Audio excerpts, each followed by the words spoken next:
Hey everyone, welcome to D20 Woodworking, and today we're talking about Fantasy Flight's newest announcement. That is for Marvel Champions. That is the Mutant Genesis box, aka the X-Men box.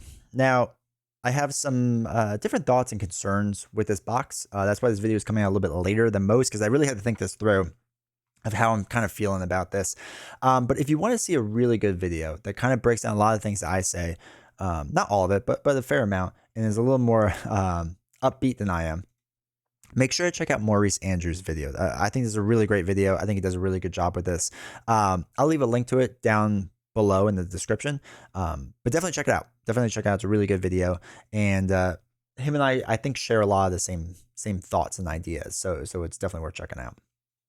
So when this was announced, I scrolled around on Reddit and looked around Facebook and looked around different communities and private chats I'm part of for this game, and it seemed like universally everyone was excited. Everyone was super hyped. Everyone was thinking this is the biggest thing for Marvel Champions to ever happen.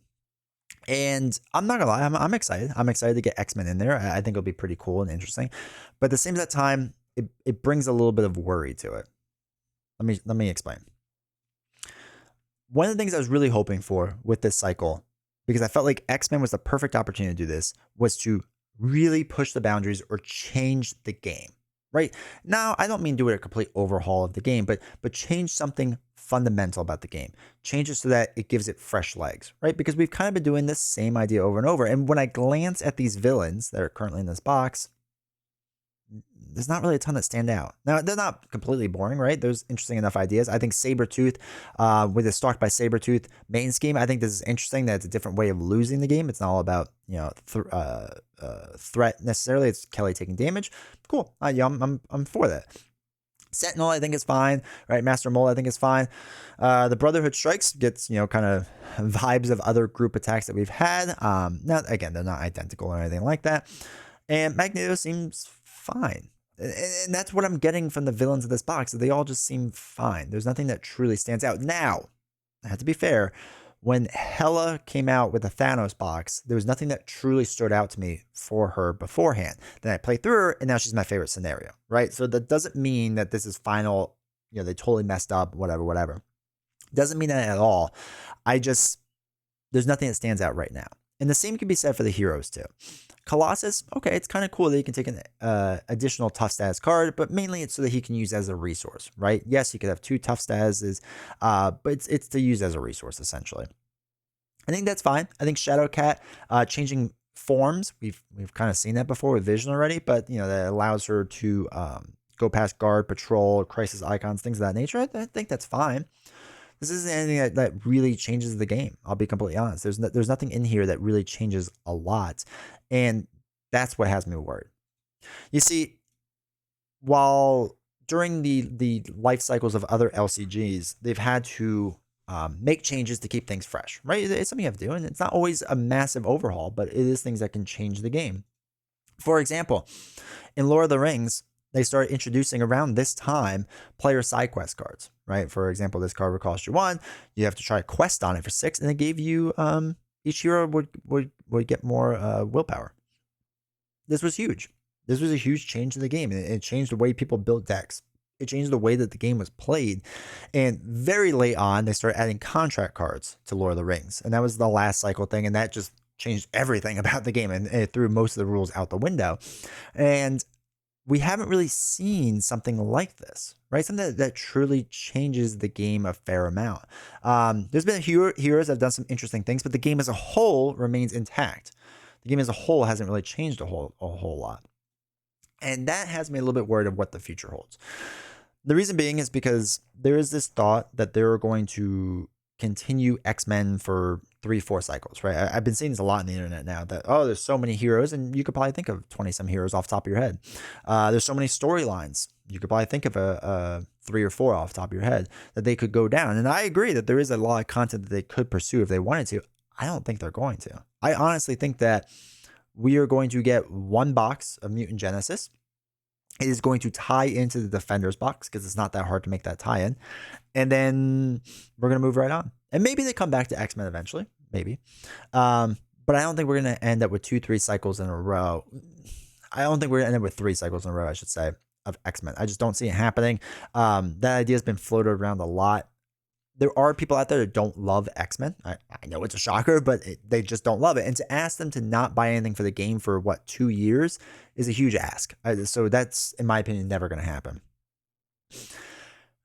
Even with the 2-cycle idea, they have yet to do that with anything. You could argue that the very first cycle was a continuation of the core box, I guess, but I don't think that's quite the same.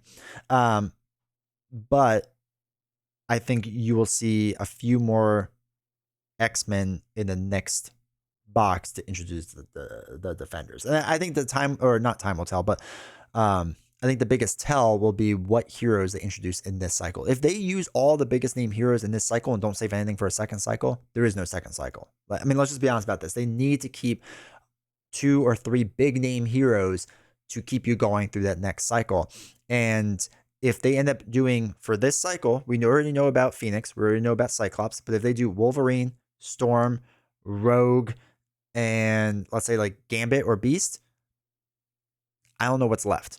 Like realistically, as far as huge monster names, yes, there are others out there. There are other big names out there, but not of that scope and size, right? Those are iconic X-Men. So if you see 1 or 2 of them pulled off and saved and they don't announce them, then there's a chance that they do a second cycle, or they're just the heroes for the second box.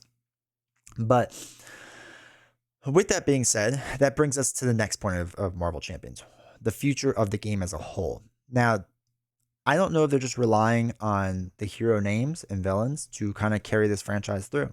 Like I said, for Lord of the Rings, they had to do player side quests eventually to kind of change things up, keep it fresh. And we've yet to see that. But even with the idea of keeping heroes and villains, keeping the game fresh, moving forward, what do we have?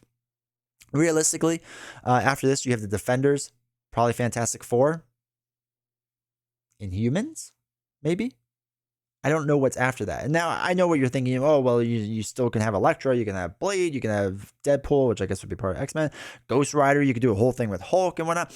You could do all these things, but I don't know if the community will even want that. And the reason I state that is because the Spider box, right? The entire Sinister Motives kind of cycle, there was a lot of it that people didn't like. I mean, people didn't like the idea of Spider-Ham, right? They didn't like the idea of Spider.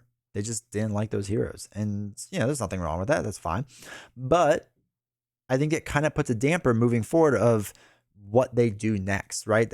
I don't think they're going to have a quote-unquote Hulk box, right? Because it's going to be hard to fill that out. I don't think they're going to have a Deadpool box, even though that would be pretty cool. I've seen people talk about like the New Mutants, right? They're going to do a New Mutant cycle. I don't see that happening either, realistically. So anyway, those are my rough kind of thoughts of, I'm a little hesitant of this box just because I was really hoping for some bigger gameplay changes, right? I was hoping for something to keep the game really fresh besides just minor tweaks to heroes. And we didn't really get that with this cycle. And I'm a little bummed by that, I'm not going to lie.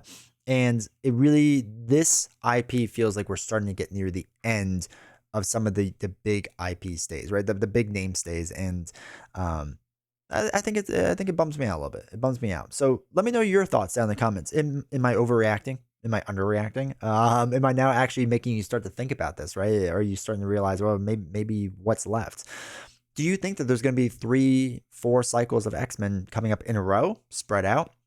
What do you think they're going to do? Make sure to let me know. And also, finally, if you made this far in the video, make sure to hit like and subscribe. I really appreciate it. It really helps the channel out. And hopefully you enjoyed the video.